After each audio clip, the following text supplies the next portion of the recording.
हे कार्यकर्ते पंजाबमधून चालत जात आहेत, जरा बाजूला सरका. कृपया मंडळाच्या कार्यकर्त्यांना विनंती आहे, पंजाबमधून बाजूला करा त्यांना. या ठिकाणी कृपया जास्त मंडळाच्या कार्यकर्त्यांनी गर्दी करू नका. बैलजोडी मालक झोपट गेलेत, बाकीच्यांनी जरा इतर कामाकडे लक्ष द्या.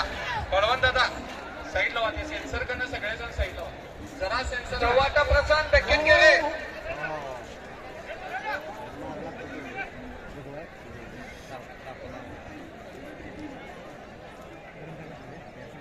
चला पुढची बैलजोडी येऊ दे. गाडा बाहेर करा, गाडी सुटायले. ट्रॅक्टर बाहेर करा, थांबवा दादा, सोडू नका अजून. ट्रॅक्टर बाहेर काढा विनंती आहे.